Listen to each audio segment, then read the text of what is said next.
સચ્ચિદાનંદ ભગવાનની જય.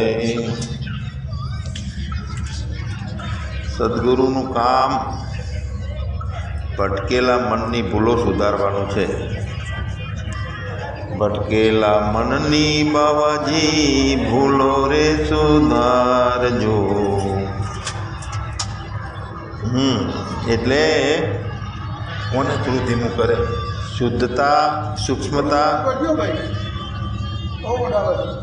અને પવિત્રતા રહે, પોતાને પોતે આપણે સમજી શકીએ એટલી સૂક્ષ્મતા સુધી આપણને, એટલે કે બુદ્ધિની શુદ્ધિ થાય, વિવેક થાય અને બધી ભ્રાંતિઓ ક્યાંથી ઊભી થઈ છે, કેમ છે, આપણે સમજી શકીએ. આમ તો ઈશ્વર અંશ જીવ અવિનાશી. આ જીવ છે એ નોખો પડી ગયો છે ને, એટલે હું મરી જઈશ એવું લાગે છે. પણ એ સાક્ષાત પરમાત્માનું સ્વરૂપ છે, ઈશ્વરનો અંશ છે, બીજું કાંઈ નથી. એટલે પરમાત્મા અવ્યક્ત છે, તો આ જીવ છે એ વ્યક્ત સ્વરૂપ છે પરમાત્માનું. એટલે જીવ છે એ પરમાત્માથી ક્યારેય જુદો હોઈ શકે નહીં, કારણ કે મૂળ ચેતન જ છે. હવે જુદો લાગે છે અને હું પણ મારાપણું હજુ જોઈએ છે, આ બધું થાય છે એનું કારણ અંતઃકરણ, અવિદ્યા અને અધ્યાસ. આ બધાના કારણે જીવ નોખો થઈ ગયો એવું લાગે છે ને ફસાઈ ગયો હોય એવું લાગે છે. આત્મા, જીવાત્મા સ્વયં કાંઈ પણ કરતો નથી, પણ લાગે છે હું કરું છું, મારાથી થશે એવું લાગે છે. વાસ્તવિક સ્વરૂપ છે તે ચેતનનું છે એનું. પણ આ જીવાત્મા છે ને એ અવ્યક્ત સ્વરૂપ નથી, વ્યક્ત થયો પરમાત્મા એમાં. એટલે વ્યક્ત સ્વરૂપ જે છે એ શા માટે છે? અવ્યક્તની અનુભૂતિ કરાવવા માટે છે. એટલે જીવરૂપ ધારણ થયું છે. પણ આપણને ભ્રાંતિથી એવું લાગે છે કે ભોગવટા માટે, ઇન્દ્રિયોને ચાટવા માટે કરીને આ જીવરૂપ છે, ઈશ્વરની માયા છે, એવું આપણને ભૂલથી લાગે છે. હકીકતમાં પરમાત્માની અનુભૂતિ માટે જીવનું રૂપ ધારણ થયું છે, પણ એના ઉપર માયાનો ખેલ આખો રચાઈ ગયો. એટલે મૂળ એની સ્થિતિ હતી, એના ઉપર વાદળા આવી ગયા અને વાદળાની અંદર આ બધી રમત ચાલુ થઈ ગઈ છે, ખેલ. અને એને સાચું માની અને ભટકણ ચાલુ છે. જુઓ, સાગર જે છે એ સાગરનું મૂળ સ્વરૂપ શું છે? બસ પાણીનું હોવું. હવે એનાય પાણીમાં દેશકાળ આવે છે એટલે સીધા તરંગો થાય છે. તો તરંગોમાં મૂળ સ્વરૂપ શું છે? પાણીનું જ છે. એમાંય તરંગોમાંથી છૂટા બુંદ પડી જાય, નોખા છાંટા ઊભા થાય. એ છાંટા આપણે બાજુમાં ઊભા હોઈએ ને આપણા કપડા ઉપર પડે, આપણા હાથ પગ ઉપર પડે, એટલે એનું નોખું સ્વરૂપ, વ્યક્તિભાવ નોખો ઊભો થઈ ગયો. એનોય સમુદ્ર ગતિથી, કાળથી તરંગ થયો, તરંગથી બુંદ થયો. હવે એ સમુદ્રનો સ્વભાવ છે, સતત લહેરો ઉઠ્યા કરે છે, અવ્યક્તમાંથી વ્યક્ત થાય છે, તે ચેતનનો સ્વભાવ છે, તે જીવાત્મા છે. હવે સીધી નજરથી આપણે જોઈએ કે દરેક મોજું એકબીજાથી અલગ છે એવું લાગે. એમ હું જીવાત્મા, બીજો ફલાણો જીવાત્મા, ત્રીજો, અનેક જીવાત્માઓ લાગે છે. તો એ જીવાત્મા જે છે ને એ જ પરમાત્મા છે એવું સમજીએ ને તો અનેક નથી. જેમ સાગરમાંથી ઊભી થતી લહેરીઓ છે એ સાગરથી નોખી નથી, એમ અનેક ભાવો વ્યક્ત થાય છે જીવાત્માના રૂપે, પણ પરમાત્માથી ઊભા થાય છે, પરમાત્મામાંથી જુદા નથી. એટલે ઈશ્વર અંશ જીવ અવિનાશી કીધું છે.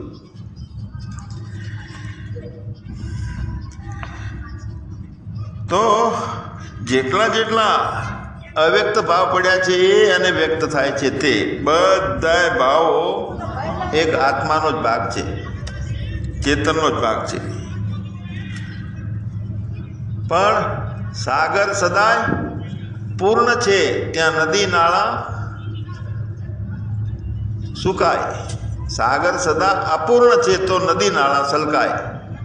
વ્યક્તને અવ્યક્ત ભાવ નોખાપણામાં ક્યારે લઈ જાય છે કે આપણને આપણી સ્થિતિથી નોખા પડી ગયા છીએ એવું લાગે છે ને, એટલે ભ્રાંતિ છે.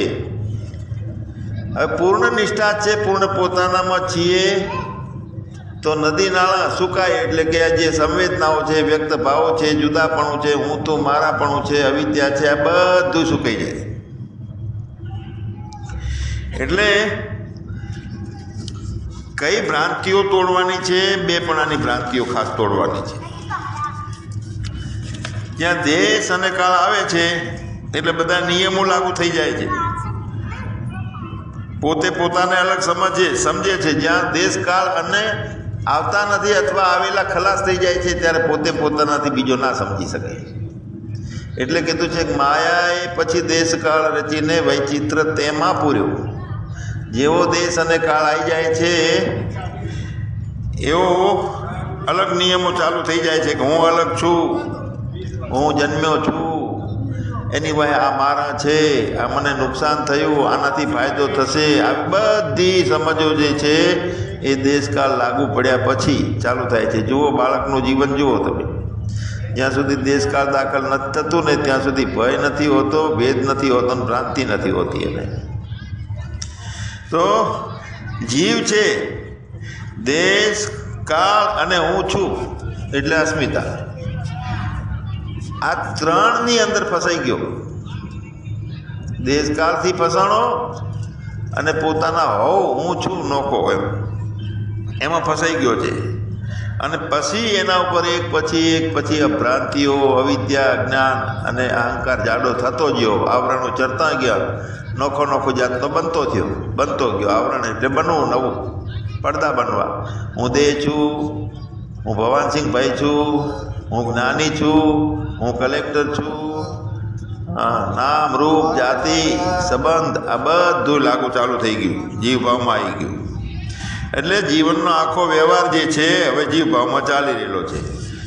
અને જીવ ભાવમાંથી વ્યવહાર બંધ કરી અને પોતાના સ્વરૂપમાં સ્થિતિ થાય એના માટેની સમજ આપે સદગુરુ. કરવું પડશે આપણે. એટલે ભટકેલા મનની બાવાજી ભૂલો રે સુધારજો. આ ભૂલો સુધારવાની છે કે કોણ હતો અને શું બની ગયો, કેમ ભટકાઈ ગયું, બધું બેહોશી કેમ આવી ગઈ, ભાનનો ભાવ ખલાસ થઈ ગયો અને જગતનો ભાવ બેસી ગયો એની અંદર. એટલે બેહોશીનું ઉત્પત્તિનું કારણ શું થયું કે 6 વિકારો જે છે, કામ, ક્રોધ, લોભ, મોહ, મદ અને મત્સર, તો ચોખ્ખા ભાવની અંદર જો વચ્ચે આવરણ આવતું હોય તો આ 6 વિકારોના કારણે. 6 વિકાર સાથે છે તો એ ચિત્ત છે, અને 6 વિકાર ચિત્તમાંથી મટી ગયા છે તો ચિત્ત છે એ ભાવ રૂપે બની જાય, પોતાના અસ્તિત્વ રૂપે બને છે. એટલે ચિત્ત અને ભાવ વચ્ચે આ 6 વિકારો છે એ પડદો બન્યા છે. એના કારણે ભાવની ભૂમિકામાં જે ઓરિજિનલ પોતાનું હું ચેતન છું એનો સાક્ષાત્કારનો અનુભવ થવો જોઈએ. અને શું છે સાક્ષાત્કારનો? પોતાનો સાક્ષાત ભાવ છે. હા, એ ભૂમિકા નથી થતી. મતલબ કે હૃદય આપણું જે છે એમાં પરમાત્મા પ્રગટ થવો જોઈએ. તો હૃદય જ્યાં સુધી ભાવ અને પ્રેમથી ઉભરાશે નહીં ત્યાં સુધી પરમાત્મા પ્રગટ નહીં થાય. હવે હૃદયની અંદર ઘણું બધું આપણું ભ્રાંતિઓ ભરેલી છે. સ્વાર્થનો ભાવ છે, મોહનો ભાવ છે, મારું વધારે હું કરું, બીજાનું જે થવું હોય થાય. હા, બીજાને બીજો આંખ પણ પોતાના સ્વાર્થ તરફ ઢળવું. એટલે 6 વિકારો જે છે ને એ એમને પડ્યા રહે છે. આપણા આ મનમાં ના પડ્યા રહે, પણ અજાગ્રત મન છે ને એમાં સંસ્કાર રૂપે પડી ગયા છે. એ સીધી રીતે 6 વિકારો નથી દેખાતા, પણ જ્યારે સંજોગ આવે ને, 4 જણા ભેગા થયા હોય, વર્તવાનું આવે ને ગમે તે, ત્યારે સ્વાર્થનું વર્તાતું હોય એટલે ખબર એ વિકારો છે એ સપાટી ઉપર આવી જાય. અજાગ્રત મનમાં પડેલા 6 વિકારો એટલે બીજો એનો સંજોગ આવે, ઘટના આવે, પ્રસંગ બને, બીજાની સાથે સંબંધમાં આવવાનું થાય એટલે એના મૂળ રૂપ એનું દેખાય અંદરના સંસ્કારો. લોભનો હોય તો લોભનો, ક્રોધનો હોય તો ક્રોધનો. હા, જો વાસ્તવિક રીતે સાથે હોઈએ અને એકબીજાને મળીને વાતચીતો કરતા હોઈએ તે સાચો સ્વભાવ નથી એનો.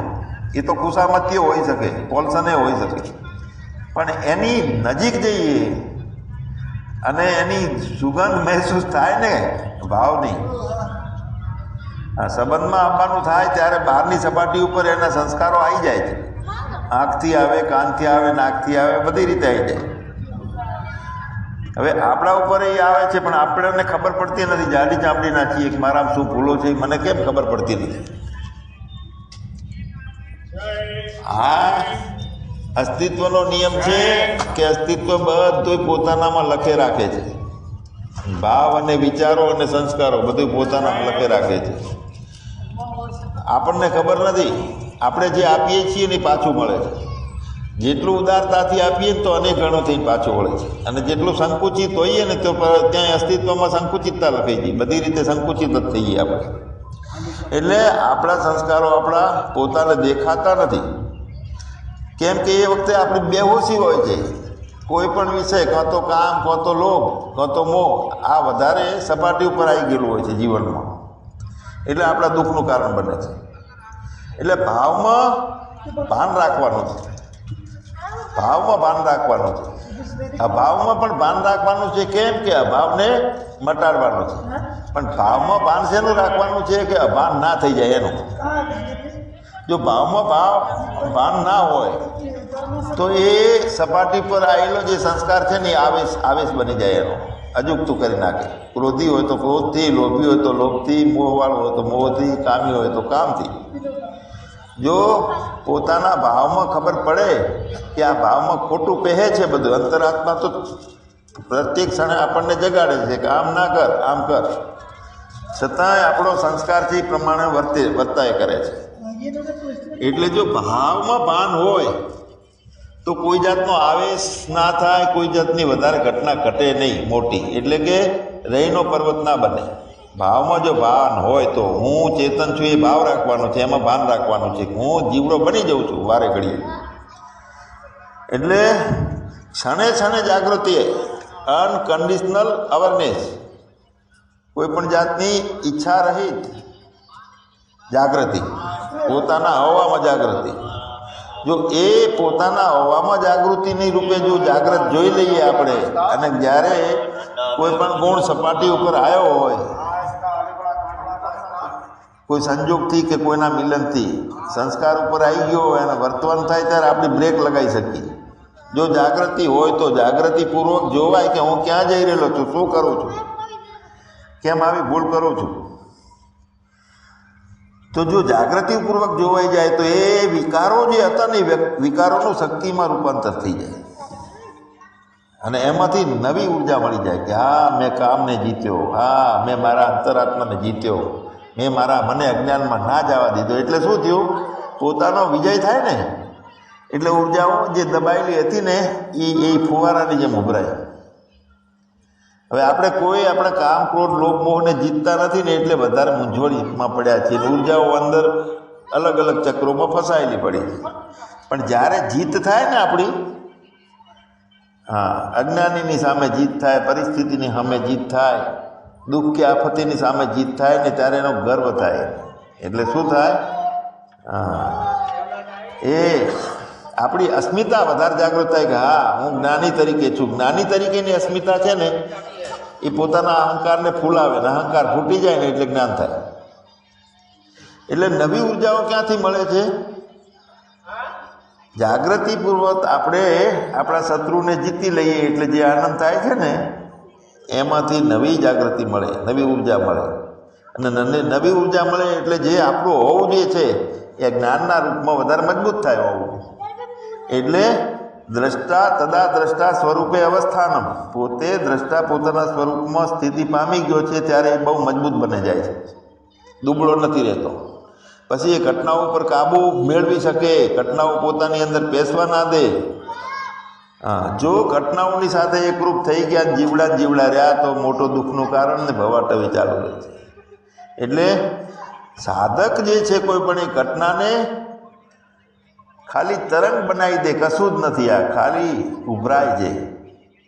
એટલે વિષય ના બનાવે, રહી જેવો બનાવી નાખે, પર્વત જેવી ના બનાવે ઘટના. એટલે એ ઘટનાને નાનકડી બનાવી અને જો આપણે નિરીક્ષક બનીએ, આપણે સાક્ષી બનીએ સારા, તો એમાંથી ઉર્જાઓ વધે છે. એટલે 6 વિકારો દૂર થાય ને પછી આનંદ ચાલુ થાય થોડો, અને એ આનંદની પરાકાષ્ઠા હોય એમાંથી સાક્ષાત્કાર થાય છે. એ શુદ્ધ પ્રેમ છે. 6 વિકારો દૂર થતા ભાવ અને પ્રેમ શુદ્ધે બને છે અને મજબૂતે બને છે. એટલે જીવનમાં શું થાય? રસ, આનંદ, મોજું લાવવા લાગે. એટલે મોજું આવવા લાગે છે તો પછી શું થાય? ભાવ શુદ્ધિ થતાં પ્રેમ જે છે ને, પ્રેમ એની કાયમી નિષ્ઠા બને. આપણે પ્રેમ એટલે કે જે ઇન્દ્રિયોથી જણાય છે એ નહીં, હા, જેનું બધાનું કારણ છે તે પ્રેમ, મુખ્ય પ્રેમ છે. ભાવ શુદ્ધિ થાય તો પ્રેમ એક જગ્યાએ સ્થિર થાય. હવે આપણું સંસારી બનેલું મન છે ને, કેટલાય પ્રકારના નકલી હુંથી ભરાઈ ગયેલું છે. બધાને નોખા નોખા નોખા નોખા નોખા નોખા જોઈએ છીએ. હવે નોખું નોખું દેખાય છે એવું બધામાં એક રૂપે દેખાતું ક્યારે ચાલુ થાય? તો એના માટે આ વાત કરી કે ભાવ શુદ્ધિ થાય, પ્રેમનું એક કેન્દ્રીકરણ થાય, ચેતના ઉપર ટકી રહે પ્રેમ. એ પહેલાં આપણે દ્રઢ સાક્ષી થઈ જઈએ, એ પહેલાં આપણા વિકારોને જીતીએ, એટલે નવી ઉર્જાઓ પ્રાપ્ત કરીએ, મજબૂત બનીએ દ્રષ્ટા તરીકે. એટલે વાસ્તવિક જે ઓરિજિનલ હું છે એ પ્રગટ થાય. અને ઓરિજિનલ હું પ્રગટ થાય એટલે સતત પરમાત્મા હૃદયની અંદર ભરાયેલો રહે, પછી સતત. પણ આપણું સંસારી બનેલું મન છે ને, એ નકલી હુંથી ભરી ગયું છે. હવે એમાંથી અસલી હું, વાસ્તવિક હું છે એ પ્રગટ થાય, એના માટેની આપણી આ યાત્રા છે. એટલે આત્માની અનુભૂતિ માટે જે હૃદયની અંદર છે, સંપૂર્ણ હૃદય ભાવપૂર્ણ હોવું જોઈએ, કે જેમાં વિકારો નહીં, વિકાર વગરના ભાવો. અને એ મજબૂત બને ને ભાવ, એટલે દેશકાળ જાય ઓટોમેટિક, એક લાડવો બની જાય. અને એવું બધું કરવાનું ક્યારે થાય આવે? એવું રિઝલ્ટ તો પરમાર્થથી થાય. પોતાના માટે કંઈ નહીં વિચારવાનું, બીજાના માટે જ વિચારવાનું. સ્વાર્થ માટે, લોભ માટે કંઈ નહીં આપવું જોઈએ, બીજાના માટે જ વિચારવાનું. બીજાના હિતનો વિચાર કરવાથી ભાવ શુદ્ધિ થાય. સ્વાર્થી માનસિકતા હોય છે આપણી, તો એમાં ભાવ અને પ્રેમના બદલે હૃદયની અંદર સ્વાર્થ કબજો લઈને બેઠો હોય છે. સ્વાર્થ હોય છે એટલે ભાવ અને પ્રેમ મેળવી શકાતો નથી. વ્યક્તિગત સ્વાર્થ હોય, પોતાના ઉપર શ્રદ્ધા ના હોય, એટલે વેપારમાં પણ છરી માંડવા માંડે બધા ઉપર, કે હું કમેલું, હું ભાવ તો પડ્યો જ છે. પોતાને ખબર નથી કે હું ડફોળ છું. ઈશ્વર નિષ્ઠા હોય તો જેટલો માણસ તંગીમાં હોય ને એટલો વધારે ઉદાર બને. અને ઈશ્વર નિષ્ઠા વગરનો માણસ છે એ પોતાને ક્ષેત્રે છે ને જગતને ક્ષેત્રે છે, જૂઠ્ઠો છે, પાખંડી છે. તો પાખંડી મન એટલે સંસારથી ભરેલું મન છે, તો એની હેસિયત નથી કે શુદ્ધ ભાવ અને શુદ્ધ પ્રેમ દાખલ કરી શકે અંદર. કેમ કે સંસ્કારો જે છે સંસારના, એ પૂર્વજન્મથી કેટલા થોપેલા છે, બહુ ઊંડા મૂળિયા છે એના. હવે અને પરંપરાથી એનું લૂંટી જેવું બની ગયું છે જીવન, એટલે ખૂબ જમાવટ પડી ગઈ છે. અને એ મૂળિયા સંસ્કારના ઊંડા જતા રહેલા છે. તેના માટે એક જ રસ્તો છે કે મહાપુરુષનો સંશ્રય સંગત કરી અને શરણાગતિ કરી લેવી. કોઈ પણ ઘણા ઊંડા મૂળિયા હોય ને તો સાનિધ્યમાં રહેવું, સંતોના અને શરણાગતિ સાથે રહેવું, પોતાના હું ભાવને સ્વાર્થને એક બાજુ કરીને. હા, અંતઃકરણમાં એ શરણાગતિથી સમાધિનું બીજ રોપાય છે, સાચી સમાધિનું. બાકી ઉપર છલના આપણે તળિયે બેઠીને વાહ વાહ વાહ વાહ કરી છબછબીએ કરીશું ને એનાથી કોઈ દાડો નહીં વળે.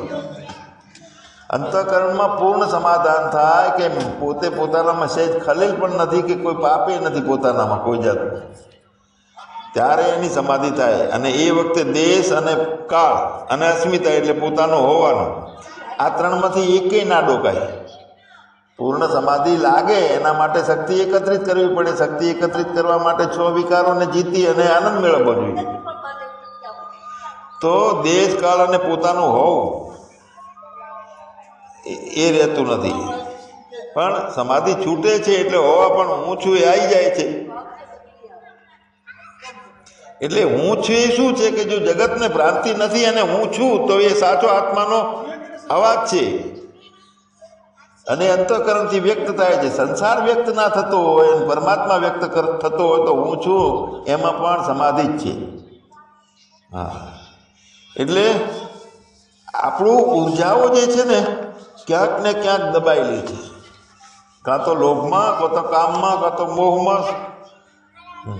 અને એ ઉર્જાઓ દબાયેલી છે એના કારણે કંઈક ને કંઈક પ્રકારનો ડર પડ્યો હોય આપણામાં.